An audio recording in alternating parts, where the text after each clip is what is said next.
Então, já trazendo aqui, dando uma boa noite ao Alisson Leandro Mascaro, grande professor, sociólogo, jurista brasileiro, autor de Sociologia do Brasil, Florestan, e na verdade, o intelectual que recebe as maiores homenagens nessa obra do Alisson Mascaro, que acaba de ser lançada, se chama Florestan Fernandes. Você conhece? Conheço e já sabia dessa boa notícia. Você já havia comentado comigo. É um prazer ter você, Alisson, aqui com a gente. Um prazer saber que você também é um estudioso da obra do Florestan, né? Porque é o sinal de que ele continua vivo. É uma biografia? É um estudo sistemático sobre os pensadores do Brasil. Estudo no qual Florestan tem proeminência e o pódio de toda essa reflexão. Aí você está fazendo um para cada um dos grandes intérpretes do Brasil. Um capítulo, um tópico para cada um desses grandes intérpretes. Boa noite a todas e todos, querido Leonardo, Florestan, uma alegria vê-lo aqui nesta ocasião. Tereza, que alegria muito grande estarmos juntos nessa ocasião. Jefferson Miola, vai um abraço a você aí no Rio Grande do Sul. Mário Vitor, querido, que me entrevistou também por ocasião do lançamento do livro, alegria. E Leonardo, querido, que alegria estar com você e com toda esta equipe nesse momento. É isso aí. Sobre esse livro, viu, Tereza? É interessante você ter questionado. Eu até, na verdade, estou devendo aí um encontro com o Alisson. Eu estou com uma ideia aqui da gente fazer uma análise específica sobre cada um desses grandes intérpretes brasileiros. Acho que a gente pode ter uma série, né? Mas na verdade, eu só não fui no lançamento do livro do Alisson, que foi no dia que a gente fez uma festa de aniversário aqui, então coincidiu, e aí não deu. Que foi no dia 11 de maio que você lançou, não foi isso? Exatamente, e aí era a festa do seu aniversário. O meu era 12, mas daí combinou com o Dia das Mães, tal, acabamos fazendo no dia 11 e não pude ir lá no lançamento. Mas, Alisson, vamos então começar, já vou fazer a primeira pergunta, depois passo a bola para o pessoal. Bom, os grandes derrotados, né? O Olaf Scholz, o Emmanuel Macron, essa social-democracia, o centro-direita, e a extrema-direita avançando na Europa. Em alguns países a esquerda avançou, em alguns países a extrema-direita avançou menos, mas está se consolidando, né? Esse movimento, celebrado inclusive pelo Bolsonaro, pelo Milei, de fortalecimento da extrema-direita na Europa e no mundo. O que está acontecendo? Explica para a gente. Eu penso que essas eleições ocorridas ontem, elas não são o evento mais drástico da escalada da extrema-direita, mas também não são eventos banais, não são simples, não é apenas uma simples apuração eleitoral na qual a extrema-direita tomou um pouco mais de fôlego. Pelo contrário, de algum modo, então, agora com esta eleição, ao menos simbolicamente, mas não é só simbolicamente, também em nível prático, atinge-se o coração de um certo arranjo da economia e da política europeia que, há muito tempo, está muito ancorada numa dependência dos Estados Unidos. Os Estados Unidos jogavam um jogo do capitalismo neoliberal com uma certa ambiência da política europeia na qual estabelecia-se sempre uma prática de renúncia a uma soberania econômica dos países europeus, da Europa mesmo, de modo geral. A OTAN prevalece sobre o interesse de qualquer Estado europeu e sobre o interesse da própria Europa, em conjunto, ao menos da Europa-OTAN.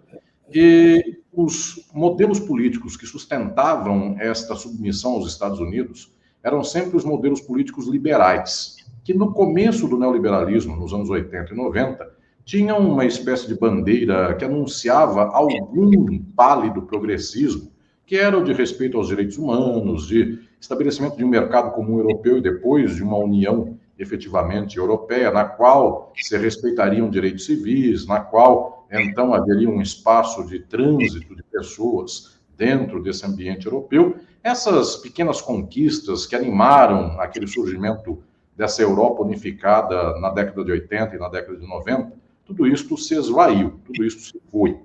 Inclusive aquele momento no qual a Europa brilhava em conjunto com os Estados Unidos, porque o seu inimigo, porque a sua nêmesis havia caído, que era a União Soviética e os países do leste europeu, este movimento também já vai se tornando menos determinante. Este símbolo, eu diria, ideológico, Ele é muito presente ainda, mas ele não é totalmente presente. O gás mais caro, a alimentação também mais cara, há um certo empobrecimento, ainda que relativo, da própria classe trabalhadora e da classe média europeia. Tudo isso passa a ter mais impacto do que propriamente esta lembrança de que a União Soviética tinha uma vida econômica menos interessante do que esta da Europa Ocidental. Pois bem, nesse momento, então, que nós temos com essas eleições desta semana, efetivamente é um arranhão, no mínimo simbólico, mas talvez já num grau estrutural, deste pacto que fazia com que Macron, mas antes de Macron, toda uma série de presidentes franceses, enfim, Jacques Chirac, e uma série de outros que vinham antes dele e depois dele também, esta organização, eu diria, francesa, com mais a organização alemã, pela qual sempre o jogo da direita alemã e desta dita centro-esquerda alemã sempre foi um jogo favorável aos Estados Unidos, isto se arranhou e isto se abalou de um modo grande, de tal modo que Macron agora tem o resto do seu mandato, no qual fará uma coabitação muito peculiar com uma certa extrema-direita e provavelmente abre a porta para um galopante avanço da extrema-direita no seu país. A dita esquerda do SPD alemão, daquela organização anterior da própria Alemanha, que hoje está no poder, ela fracassou de modo retumbante, ela não tem o que entregar a não ser o retrocesso econômico, social e político da Alemanha. Então, não tem alternativa nesse jogo que sai da esquerda alemã, mas também da direita alemã tradicional, uma certa direita que emula Angela Merkel e que tem uma trajetória, portanto, aí de uma certa coabitação também com essa esquerda, não sai um jogo interessante para o povo. O resultado, pela primeira vez, nós vamos ver efetivamente um jogo político no qual a Europa começa a mover peças não mais apenas simbólicas, mas efetivas de governo potencial de extrema-direita, e isto efetivamente reconfigura o mapa geopolítico do capitalismo atual. Mas, cara, é interessante que parece que a história é cíclica, né? Porque se a gente pegar o século passado, essa história meio que se repetiu. Se bem que era o surgimento de um novo capitalismo, né? O capitalismo financeiro e industrial, e o surgimento de movimentos de extrema-direita. Agora, o que me parece é que existe uma diferença aí entre a extrema-direita europeia e a extrema-direita brasileira, por exemplo. A brasileira ela é pró-mercado, né? E já a extrema-direita europeia, ao contrário, ela é protecionista, né? E é xenófoba, né? Ou seja, ela é contra o imigrante. E o próprio extrema-direita brasileiro não vê problema nisso, de ser enxotado da Europa, dos Estados Unidos, enfim. Eu queria um pouco que você analisasse essa configuração, porque no século passado também houve um acordo entre a centro-direita e a extrema-direita, e deu no Hitler. De algum modo, nós temos, de fato, um levante de posições de extrema-direita no capitalismo atual, e este levante guarda uma lembrança com o levante de extrema-direita do início do século XX. Inclusive, eu diria que as respostas que se tentam dar para esse levante são erradas. Aquelas do século XX são erradas as atuais também. Elas não logram êxito naquilo que estão engendrando. Mas o fato é que existe não um total alinhamento de extremas-direitas, porque as extremas-direitas da América Latina, eu digo em especial Bolsonaro e o que organiza aqui de extrema-direita no Brasil, e Milei na Argentina, eles têm, obviamente, no nível do entusiasmo, da fala, do discurso, da ideologia, eles têm alguma coisa muito emparelhada com os seus similares europeus. Enfim, os fetiches no nível psicanalítico são os mesmos, enfim, ordem, família, defesa disso, daquilo, tem sempre uma fantasia de direita muito peculiar.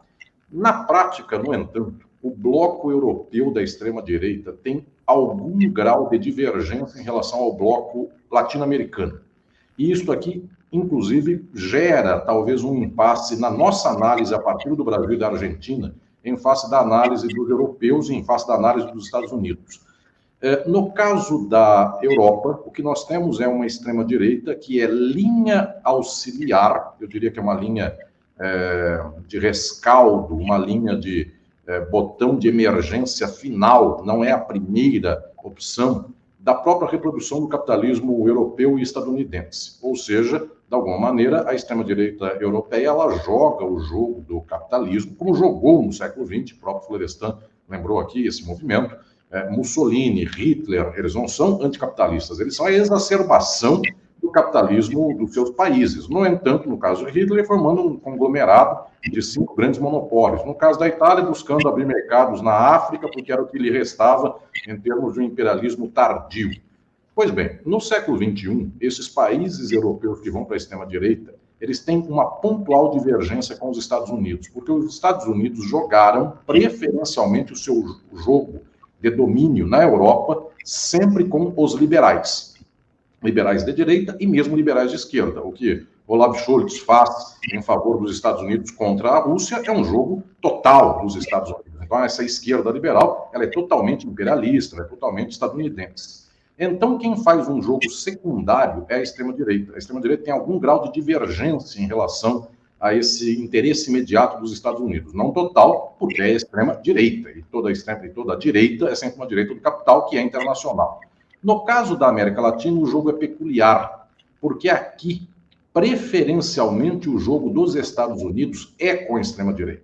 É mais confortável, historicamente, para os Estados Unidos, lidar com gente como Menem na Argentina, lidar com Macri, lidar com este Milei, lidar com Temer, Bolsonaro e outros mais, do que lidar com os pares liberais de centro-esquerda ou centro-direita, como, por exemplo, a família Kirchner, como Lula, como Dilma. Então, o jogo dos Estados Unidos, do imperialismo, do capitalismo estadunidense, o imperialismo na América Latina prefere a extrema-direita. E na Europa, prefere os liberais.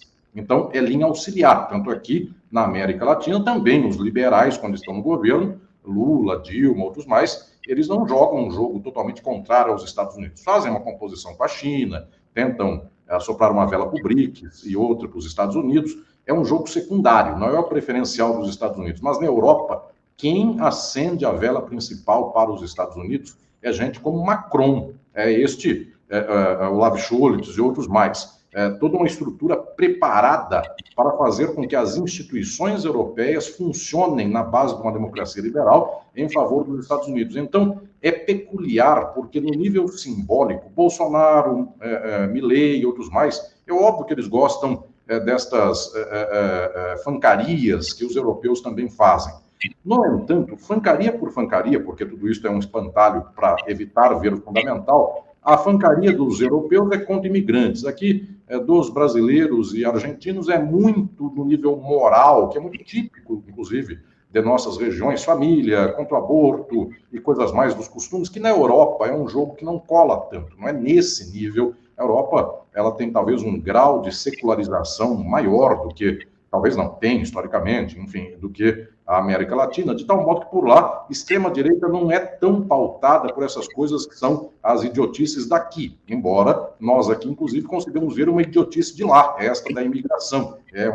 Cada qual tem o seu extremo de absurdo, de fantasia que não se cumpre em termos concretos para apresentar. Então, eu diria que este jogo não é um jogo totalmente fechado.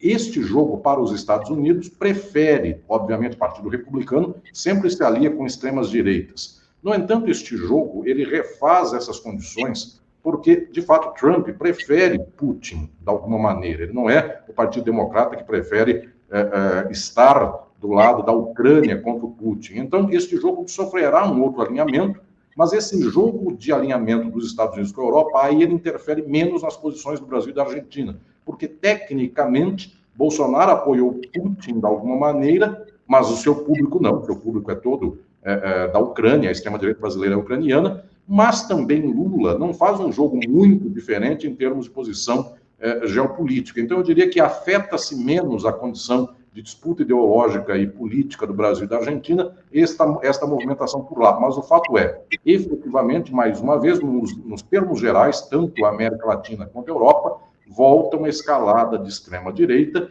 e então voltam as contradições e os parafusos espanados de sempre. O que fazer contra isso?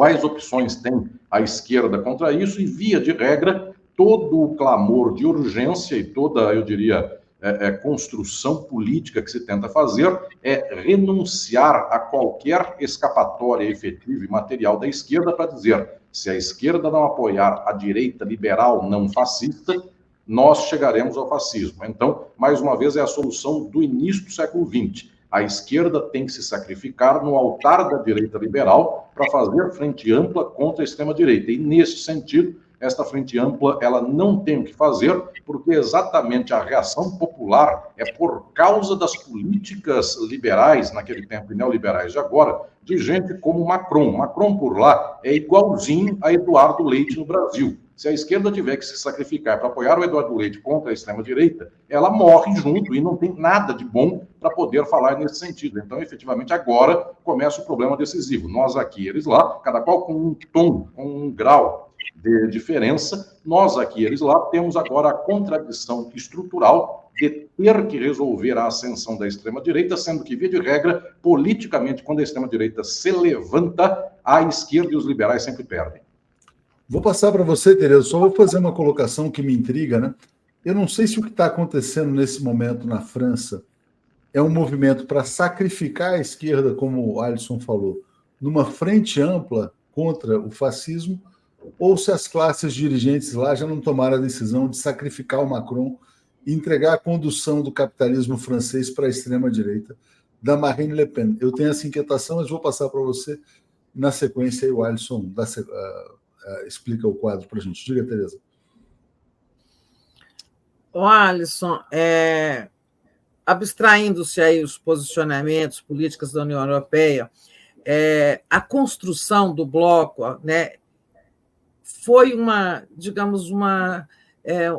demonstração que eu acho muito importante da capacidade humana de construir instituições, né? Foram 50 anos construindo aquilo ali. A gente lembra do tempo que a gente falava da comunidade europeia, anos e anos. Vingou, né? Vingou, e tem todo esse histórico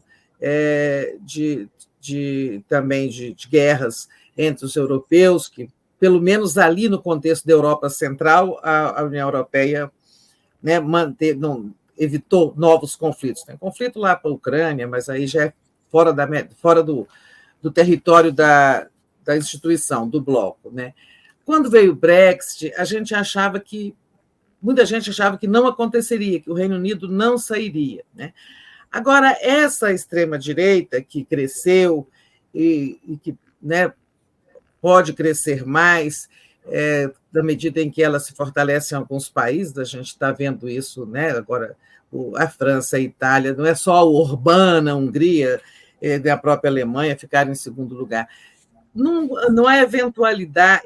Essa extrema-direita ela tem dois discursos principais, né? Um nacionalismo, não no sentido de ser anti-imperialista, mas no sentido de revalorizar a moeda nacional, valores nacionais, em suma. E o euroceticismo, né? A crítica à existência do bloco e tal. O crescimento dessa extrema-direita, não só no parlamento, mas dentro dos estados nacionais, em algum prazo, pode comprometer a sobrevivência da União Europeia como bloco, como instituição?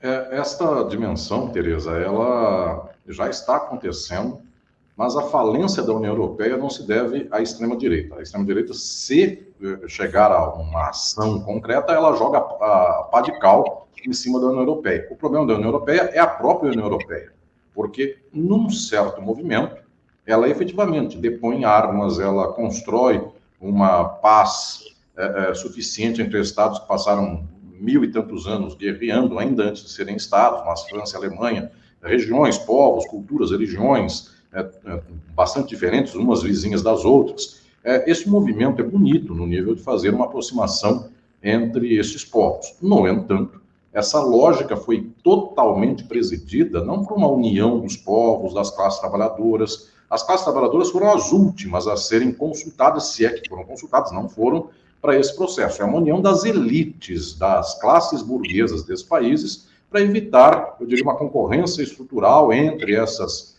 classes burguesas, então dividir, inclusive, o butim. A Alemanha fica com uma certa industrialização proeminente, a França fica com a segunda industrialização, a Itália com uma que resta, a Inglaterra com um certo mercado financeiro e coisas mais. E os demais países, um entra com a cortiça, o outro o azeite de oliva e etc e tal, e tem que se dar satisfeito porque pelo menos tem um passaporte comum para poder circular pelos países do circuito dos ricos. Pois bem, essa arrumação deu certo num tempo no qual ainda havia um certo rescaldo, um certo eco de um crescimento fordista do capitalismo, no qual, então, ainda se colhiam alguns frutos. Uma geração ainda vivia de um modo um pouquinho melhor, com mais incremento do que a anterior. O filho vivia economicamente melhor que o pai. Mas exatamente o modelo que, numa ponta, organizou a União Europeia, mas noutra passou um trator em qualquer política de intervenção econômica dos estados, né, na sua própria economia autóctone, nacional. Esse movimento que tirou a possibilidade de decisões maiúsculas no plano político e econômico, tirou, inclusive, a moeda de cada país, porque o bonito de termos o euro é o bonito de poder circular por vários países, etc. e tal, mas, na prática, isto retirou o poder de todo mundo, enfim, talvez tenha concentrado na Alemanha, mas, mesmo assim, os países que ficaram de fora, também por suas próprias razões, não têm fôlego. Então, a libra inglesa também não é grande coisa o que gera, a partir daí, de autonomia econômica para a Inglaterra, porque, na plataforma geral, todos estão submissos ao imperialismo estadunidense e todos jogam um jogo liberal na economia. Resultado, esse jogo, na prática, ele não cresce mais economicamente há 30 anos, eventualmente há 40. A Europa estagnou. Só que é uma estagnação que, para nós aqui no Brasil, ela não faz muito sentido, ao menos no nível, eu diria, aparente, visível, porque é uma estagnação que, para nós, seria uma espécie de paraíso, porque a estagnação já é com ruas asfaltadas, já é, eventualmente, com os centros das cidades, com os fios aterrados, é agradável de andar, já tem uma calçada bonitinha, um sistema eventual de limpeza, eventual, porque é preciso lembrar que greve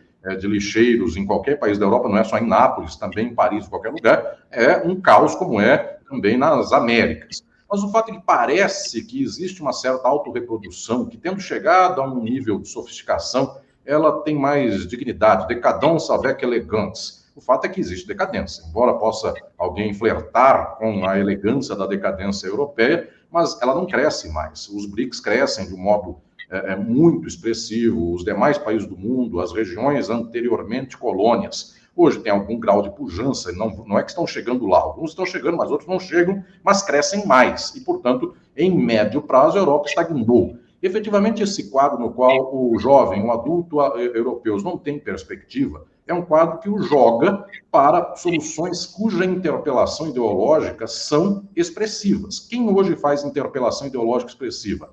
A extrema-direita, porque a esquerda renunciou a fazer interpelação. Em qualquer país do mundo ocidental, as esquerdas são caudatárias da direita, porque as esquerdas são as primeiras a falar que tem que fechar o orçamento do ano, não pode estourar o teto dos gastos, tem que manter a dívida pública no lugar. Então, a esquerda é a boazinha da administração do capital, e a extrema-direita passa a fazer o papel de fancaria de dizer que ela é contra o sistema. Pois bem, como não existe uma esquerda para mudar esse regime, essa ordem de coisas, porque a esquerda europeia que quisesse mudar a Europa faria um regime de reestruturação econômica, de desenvolvimentismo europeu, de retomada econômica da própria Europa, enfim, uma mudança substancial, de afastamento do imperialismo dos Estados Unidos, porque o que os Estados Unidos fazem com a Alemanha é uma vergonha. Então, uma esquerda alemã deveria ser imediatamente uma esquerda em favor de uma certa autonomia, soberania alemã. A esquerda alemã é quem é contra a soberania. A extrema-direita alemã flerta com a ideia, que não se sabe se ela cumpre ou não cumpre,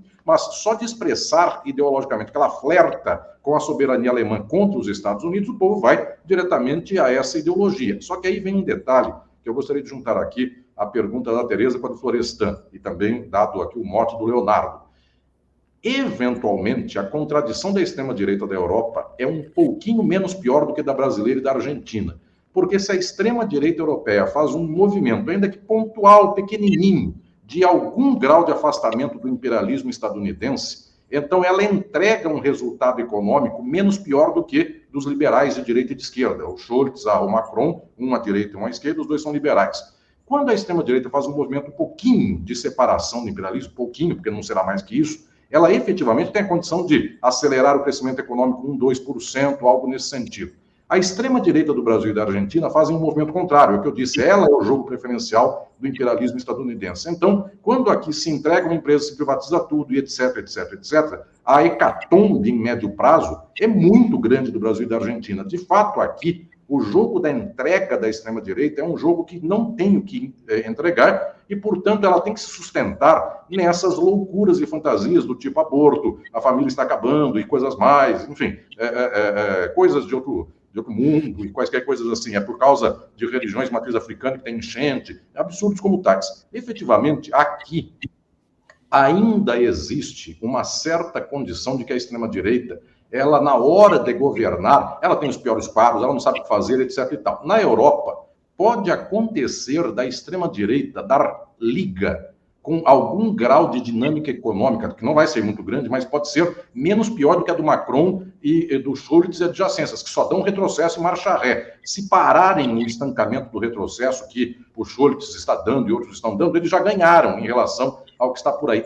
O que me dá, então, aqui uma dimensão de que é um perigo a extrema-direita europeia, porque ela pode, no começo do seu jogo, entregar uma dinâmica econômica menos pior, porque é o que se passou com Hitler e Mussolini. Quando eles ascendem ao poder, a Itália era um país liberal, que só queria saber de fechar contas a todo mês e o povo morrer de fome. Tinha que, se tivesse dinheiro, pegava um navio e emigrava para algum lugar, E a Alemanha tinha todo o SPD, o Partido Social Democrata, que era a esquerda não comunista, que administrava a Alemanha como se fosse auditoria contábil. Nós estamos devendo 700 bilhões de marcos e vamos pagar 700 bilhões de marcos e o povo morra de fome. Quando chega o Hitler e fala, não pago mais nenhuma coisa de dívida externa, obviamente sobra um dinheiro que dá um incremento econômico. Por isso que na economia, a extrema-direita alemã e italiana, no começo, elas andaram numa estrada na qual o povo achava bonito. É que no médio prazo tem contradição insolúvel no jogo econômico da extrema-direita. Então, no médio prazo da Europa, isso não vai para frente. No caso do Brasil e da Argentina,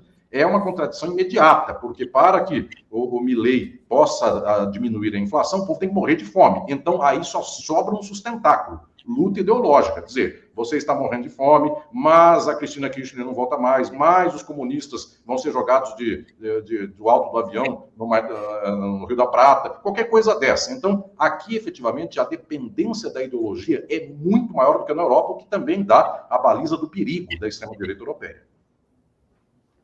Vocês posso... Miola, por favor. Oi. Boa noite, Alisson. Não, eu queria só te verificar contigo a seguinte situação. Não se confirmaram as expectativas, né, de uma vitória estrondosa da extrema-direita, mas também não é nada trivial que foi o principal desempenho da extrema-direita desde os anos 50, não é isso? Aumentou significativamente sua representação institucional, e abocanha cerca de 25% do Parlamento Europeu. Há alguns elementos de qualidade desse resultado, em que os países centrais da Europa, né, são aqueles que mais aportaram essas vitórias da extrema-direita, né, que é o caso da França, é o caso da Itália, não podemos dizer da Alemanha, né, muito embora o Scholz tenha perdido, porque a Alemanha também, a democracia cristã, ela cumpre, em certo sentido, um papel de amortecimento, porque ela incorpora muito das agendas, né, que a extrema-direita tem para si. Então, eu te pergunto o seguinte, né, esse cenário, né, de uma movimentação importante e profunda que atinge as sociedades nacionais, especialmente aquelas mais centrais do ponto de vista do bloco europeu, e quais são os desdobramentos que traz, tanto para o futuro, né, do avanço da extrema-direita em termos continentais, e nos desdobramentos das dinâmicas nacionais. O primeiro efeito já imediato, né, que poderá representar uma recomposição das lógicas de poder nos países, é a dissolução do Congresso, uma convocação antecipada às eleições pelo Macron, independentemente de termos opinião se é precipitado ou não é, qual o cálculo político, mas isso é uma resultante já imediata, né, do resultado de ontem. Como tu vê essa situação nessas duas dimensões, né, para dentro dos debates nacionais, né, sobretudo considerando esse crescimento, né, vultuoso da extrema-direita nos países, e dentro da União Europeia numa perspectiva, né, processual, né, da dinâmica que se estabelece daqui para diante? De fato, Miolo. Não sei se estou correto, só para te dizer, o mínimo do mínimo desse processo, ele é uma espécie de um tracionamento do debate, né, político europeu para a direita. Não é? Isso é o que eu acho, não sei se tu concordas. Sim, plenamente. Nós não temos ainda condição de calcular o quanto de ascensão ganhará a extrema-direita, mas o fato é que, do que tínhamos para o que temos hoje, uma ascensão há. Não dá para ainda prever o grau disso, até porque, para todo exemplo, tem um contra-exemplo. Nesse momento, os países nórdicos tiveram uma certa resistência. Lembremos que 10 anos atrás eles estavam abrindo portas para a extrema-direita que nunca abriram. Então, havia uma certa cultura, enfim, do viking de extrema-direita, que era uma construção que estava sendo feita lá pelos países nórdicos, hoje não está nesse nível.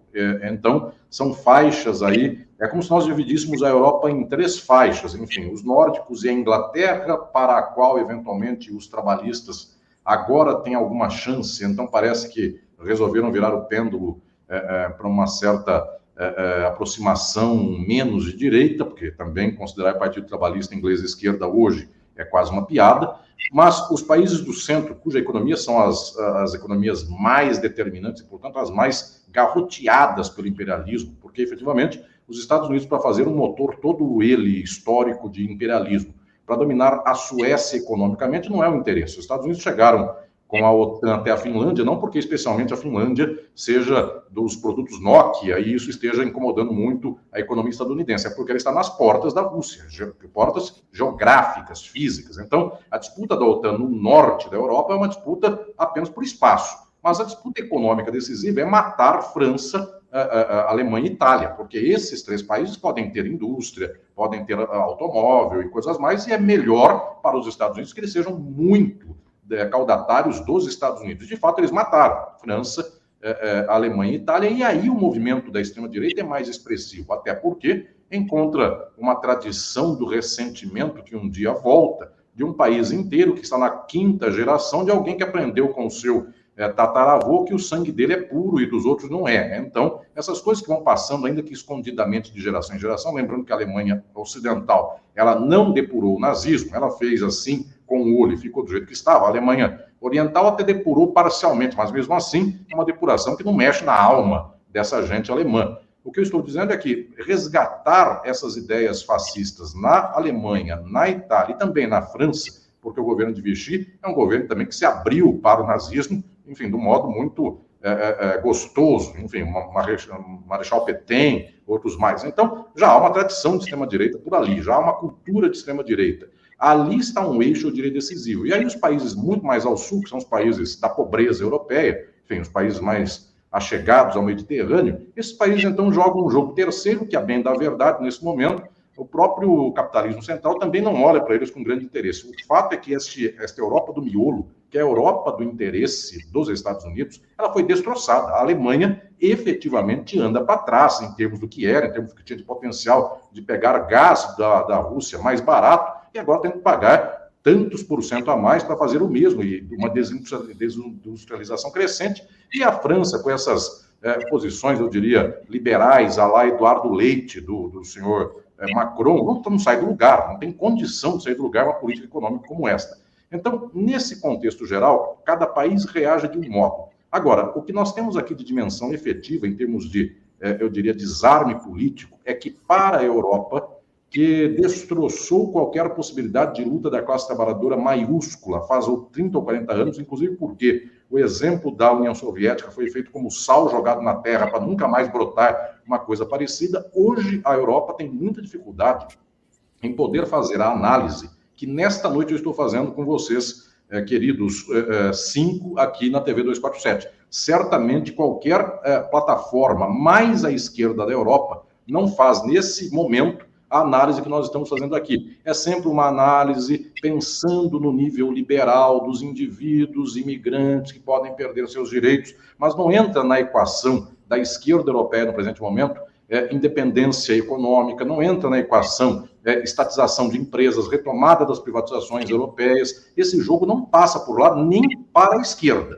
De tal modo que eu diria que, então, a esquerda, que é muito fraca em termos de solução, ela tem a solução, eu diria, da pombinha da paz. Qual é? Um barco de imigrantes que está passando da África, lá de lá, onde já se viu não socorrer essas pessoas que estão aflitas e famintas e desgraçadas do lado de lá. Essa solução é uma solução humanista. O Papa Francisco concorda com ela e lidera essa opção, mas isso não é esquerda de transformação das condições europeias. Então, eu diria que na Europa já está acontecendo o movimento de colocar a cabeça da esquerda para ser cortada, dizendo, se não vai com Macron, não tem o que fazer. Então, já estão anulando a esquerda europeia. No Brasil, na Argentina, no México, existe uma tradição menos anulada. Então, aqui, até a esquerda tem um pouquinho mais de pitada de marxismo, de falar que o problema é o capitalismo, coisas mais. Então, até o AMLO, lá no México, enfim, a sua sucessora, a Brasil, Argentina e outros mais, nossa tentativa aqui, enfim, Bolívia, Venezuela, a gente tem um pouco mais de possibilidade de escapar de um jogo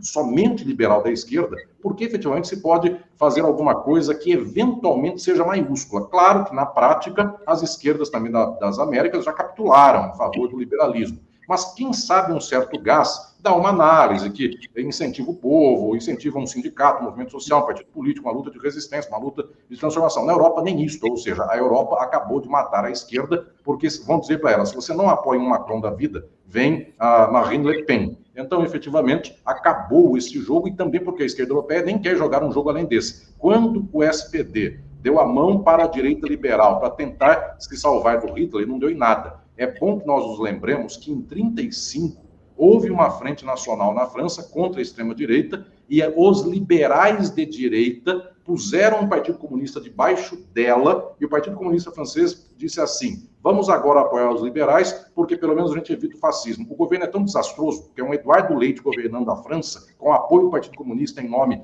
da falta de ascensão eventual do nazismo. E um governo como esse foi tão desastroso, o povo morreu de fome, o povo bateu palma quando Hitler ocupou Paris. Então, efetivamente, o que está acontecendo de novo é o mesmo fato. Põe-se a esquerda no bolso da direita e agora, efetivamente, se espera que com isso, que é uma coisa absurda, só com esse discursinho de águas plácidas, um discursinho morno de defesa das tradições europeias contra os incivilizados, como se isso desse alguma coisa para que o povo, então, deixasse de votar nessa gente que grita, fala no YouTube, gente que fala que nunca votou e vai ser eleita. Essas coisas estão, eu diria, um picadeiro. Isso tem muito mais atenção popular do que essa gente comportadinha, que toma chá na Avenida Champs-Élysées e que o povo odeia, porque o povo está passando fome. Então, efetivamente, há uma movimentação aí muito peculiar desse jogo político. Vamos passar para o Mário, Alisson, mas só queria ler antes esse comentário do Rui dizendo, Alisson Certeiro, a política europeia gravita entre direita e uma extrema-direita e sempre muito liberal. Diga, Mário.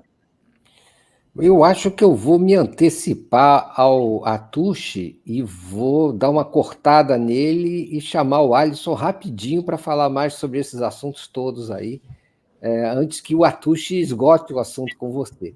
Mas, Alisson... Alisson, tem tanta coisa para te perguntar, a gente já está chegando no final do nosso horário habitual, né, do regulamentar. Tem prorrogação. Então tá, então ótimo. Então vou te perguntar o seguinte, fazendo uma ironia, tá? Ironia, espaço para ironia. Ironia. Quer dizer, então, que a extrema-direita até tem o seu lado positivo, não é isso? Quer dizer, que a gente começa até quase a pensar que se não foi boa essa vitória da extrema-direita, não é? E porque ela é mais independentista, autonomista, mais, digamos assim, nacionalista. Ela chega até a ser mais pacifista, Mário.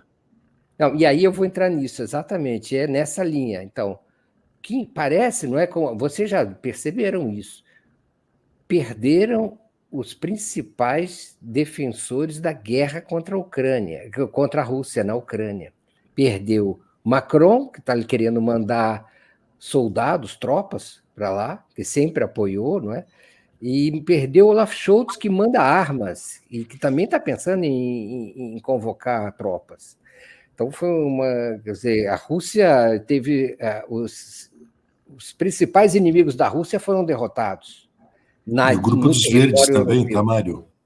Te ajudando aqui, o Grupo dos Verdes também perdeu. Os verdes, desmoralizados, porque os verdes são os mais... O castigo para os três Scholz, os verdes e o Macron. Então, o eleitor europeu, pelo menos da França e da Alemanha, para não dizer de outros lugares, votou contra a guerra. O que aí se soma a esses atributos que você já desenhou aí, no sentido de que tem um lado positivo nessa derrota do Macron e do Scholz. Como é que fica isso e se pode ver desse jeito, se a gente liberar a extrema-direita dessas outras bandeiras tão condenáveis que ela tem? Florestan está sem som, Florestan. Eu queria que você só completar. Eu queria que você falasse sobre a China, porque o foco todo é a China, né? Não, mas esse comentário do Leonardo Godoy também, pegando carona no que o Mário falou, sai a guerra externa, entram as guerras internas contra os pobres e explorados em geral. Acho isso aqui fantástico. Diga, Alisson.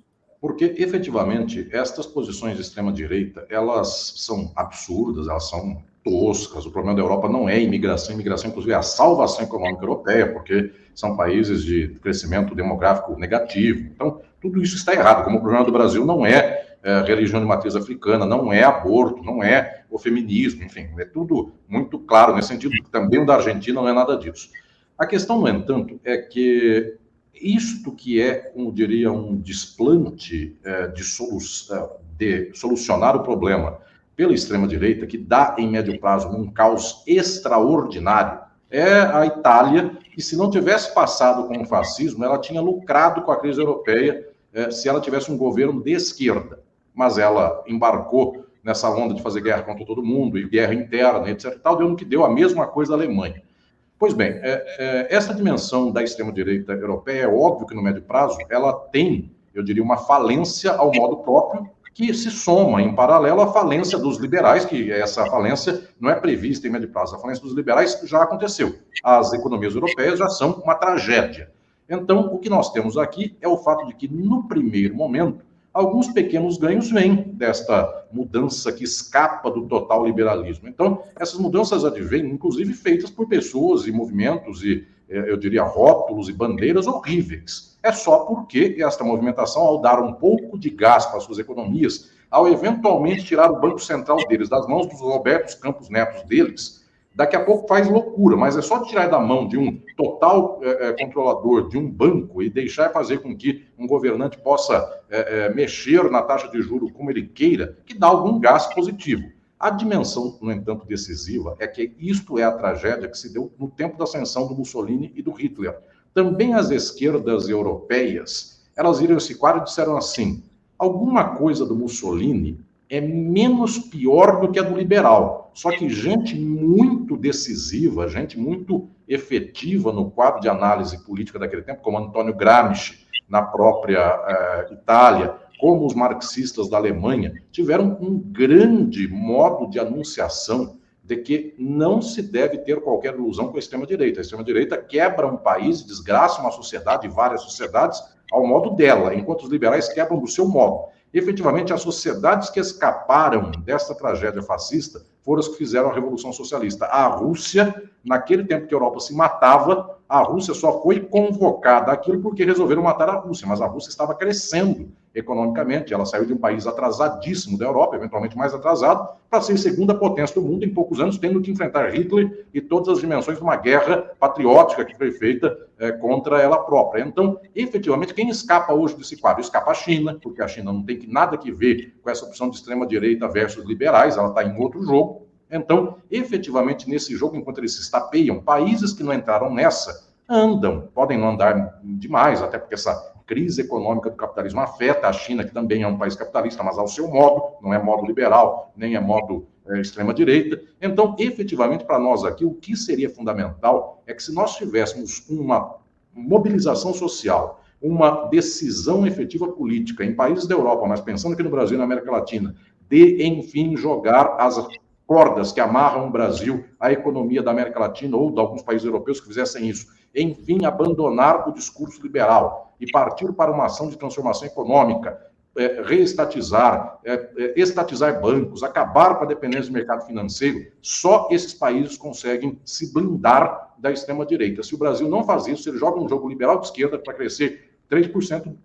no ano e o povo todo fanatizado para votar nos candidatos de Jesus contra os do demônio ou qualquer coisa assim, o Brasil não tem o que entregar com a esquerda liberal e com a direita liberal contra a extrema-direita. Ou seja, nesse momento da Europa, era um aprendizado nosso. Ou a gente faz como a China, ou a gente faz como países que têm economia de decisão maiúscula, ou a gente faz um movimento de transformação social para reestatizar a economia, para acabar com o poder de banco, para acabar com o domínio da Faria Lima, ou em médio prazo vai acontecer com o Brasil a mesma coisa, e aí então a esquerda do Brasil vai ter que dar graças a Deus encontrar o Eduardo Leite da vida para dizer, eu vou apoiar você porque o resto é pior que você. E aí nós já estamos numa tragédia que, aliás, não será uma novidade, já é a 10ª vez que é obrigada a esquerda ao jogar um jogo sem decisão, ter que ser caudatária da direita liberal. Você trouxe, eu ia trazer essa pergunta, já na prorrogação, rapidinho aqui, Adson, não sei até quando a gente vai poder ir, mas essa pergunta do Caio, né? Mas, cara, o teto de gastos do Haddad não seria rigidez tecnocrata, neoliberal, progressista, educação em greve? A gente está vivendo isso nesses dias, né? Bom, qual é a lição, então, dessa bomba na Europa para o Brasil? Você já falou um pouquinho antes dessa pergunta, mas eu ia trazer aqui na sequência. Seria, na verdade, o que representa teto de gastos, o que representa acordo para não romper com a ordem econômica, que a Faria Lima goste, bata a palma, etc, é o que faz o Macron, é o que faz o Olavo Scholz, é o que fazem outros mais, e tudo isso, a solução é comprovada nos tempos de hoje. 100 anos atrás, que fizeram a mesma coisa com a esquerda liberal, a direita liberal da Europa e das Américas, a prova é que isso não sai do lugar. Ou seja, pode fazer crescimento de 2%, pode ser 2,9%, 3,3% de uma sociedade que para isso não representa nada, porque 3% de crescimento nem é 3% de crescimento na bolsa do povo. É 3% de crescimento no latifundiário do Pará, ou do Mato Grosso, ou de qualquer outro lugar, e do cara da Faria Lima, que esses fazem muito mais do que 3% de crescimento, e o povo passando fome. Efetivamente, esse quadro não vai para frente, aí o Brasil também não tem esquerda que jogue jogo ideológico, porque a segunda frente disso é que, na Europa, gente que pega o microfone e fala alguma coisa que desperta a atenção de uma pessoa em 1 minuto, é só gente da extrema-direita, a esquerda só fala fechamento de respeito aos contratos, respeito às privatizações, respeito à segurança econômica, ou seja, coisas que o povo odeia escutar, porque não chama a atenção de ninguém, enquanto as esquerdas do mundo não tomarem o microfone para si, para dizer, são vocês da direita, os liberais de extrema-direita, que não mudam nada, porque se nós trocarmos estes governantes de direita pelos de extrema-direita, vocês são tão ruins quanto os governantes de direita, aproveitando que o Miola está aqui. O que a extrema-direita teria feito em Porto Alegre, naquelas barreiras para evitar a enchente? Por que eles administrariam melhor aquelas barreiras? O liberal evita administrar aquela barragem para que a água não venha, o liberal não sabe mexer na conta do pagamento de juros para fazer isso, e a extrema-direita também não sabe porque faz a mesma coisa. Ou seja, quem vai defender Porto Alegre de uma enchente é só uma posição soberana, política de mudança econômica. A extrema-direita também não entrega o jogo. Na hora que a esquerda jogar fora o discurso em favor da Faria Lima, é nessa hora que ela pode se salvar. Se ela não fizer isso, a única solução da esquerda é um dia dizer assim, tem que bater palma para o Eduardo Paes, tem que bater palma para o Eduardo Leite, tem que bater palma para o Tarcísio, porque ele não é tão ruim quanto vocês imaginam, para qualquer um que aposema, porque tem uma loja, e qualquer coisa assim que possa parecer menos pior. Resultado, nós, se não fizermos esse câmbio, estamos na tragédia. É isso, né, gente? Muito boa aula aqui do professor Alisson Mascaro. Estouramos o tempo. Se alguém quiser fazer uma colocação final. A André está dizendo para ficar mais um pouquinho, vocês que mandam aí, então. Eu queria só tocar numa questão. Meu pai falava, e ele fez um texto sobre o fascismo na América Latina. E ele falava nos anos 70 de que o fascismo é o braço armado do capitalismo. Sempre que o capitalismo se sentir ameaçado, ele aparece, ele ressurge. Na nossa memória, né, esse braço armado sempre termina em conflito, né, em guerra. No quadro atual, nós não temos mais a ameaça comunista, tá certo? Você vê ou deslumbra um confronto mais pesado no mundo por conta dessa crise que nós estamos vivendo? A maior parte dos países, Florestan, que ascendeu ao fascismo, não tinha uma ameaça efetiva comunista. O primeiro país fascista efetivo foi a Itália. Sim. Os socialistas na Itália não faziam sombra. O Gramsci era uma pessoa que tinha algum grau de repercussão pequeno. Então, efetivamente, não havia uma sombra socialista. O Salazar, quando dá o golpe fascista em Portugal, não tem sombra de socialismo em Portugal. Talvez o país que tivesse alguma hipótese de se dizer que havia uma corrente mais quase majoritária de esquerda era a Espanha. Então, o general Franco, este desgraçado elemento da história, ele tinha lá os republicanos, que também não eram todos eles comunistas nem socialistas, mas havia alguma disputa. E a Alemanha, os socialistas eram muito residuais, os comunistas, porque os social-democratas eram pessoas de uma posição muito liberal de direita, eles eram contra o socialismo. Foi o SPD alemão que matou a Rosa Luxemburgo, não foi a direita. Foi a dita esquerda liberal que deu um tiro na Rosa Luxemburgo e jogou o corpo dela no Rio a menos 20 graus num dia de janeiro de 19, um dia friíssimo. Então, não tem jeito. Naquela condição de lá, não é a ameaça concreta o problema. Então, também aqui na América Latina, não é uma ameaça concreta que faz eles baterem na gente. O que faz, na verdade, esta movimentação é a crise do capitalismo. É o capitalismo que não consegue mais chupar o sangue da sociedade no molde tradicional liberal e que aí tem que inventar uma desculpa qualquer para achar uma garra a mais e sangrar. E essa desculpa sempre é comunista, OVNI, maconheiros, enfim, qualquer coisa que se põe na frente, enfim. E via de regra, por que não muda? Porque faz 150 anos que mais ou menos a sociedade é meio religiosa, meio hipócrita, a pessoa defensora da família cristã é a pior das práticas, enfim. Aqui, o último presidente defensor da família cristã tradicional teve 4 famílias, enfim, toda uma fancaria possível e imaginável. Mas isso, volto a dizer, ponham os inimigos que queiram nesse quadradinho, comunistas, socialistas, gente que veio de fora, qualquer coisa. A questão principal é a contradição do capital. Como ela não vai ser resolvida, vai ter, sim, uma extrema-direita que uma hora vai ter que estapear, porque, efetivamente, esta é a solução. Agora, se não tem comunista para estapear, se eventualmente não tem o inimigo de sempre para estapear, estapeiam como um inimigo inventado. Então é isso, estapeiam-se as feministas, o movimento LGBT, o vizinho, o haitiano, o boliviano. Então vai fazendo aqui uma invenção, e se um dia, vocês todos são testemunhas, no dia do auge aí da pandemia, se essa gente da extrema-direita resolveu dizer que o João Dória era comunista porque dava vacina, qualquer coisa é comunismo e qualquer coisa serve de inimiga. Exatamente. Ó, o Milton Carlos está dizendo, só um comentário, melhor entrevista há meses, na verdade, uma aula. E eu acho que tem uma mensagem aí, quer dizer, a contradição do capitalismo é tão grande que no final ele será derrotado. Mas, enfim, vamos ter que esperar os próximos capítulos. Obrigado, Alisson, muito bom te ouvir aqui, fantástico. Obrigado, queridas e queridos, obrigado. Obrigada, foi uma Obrigado, entrevista, um abraço. uma aula para eles aí brilhante. Obrigado. É isso aí, gente, valeu. Bom,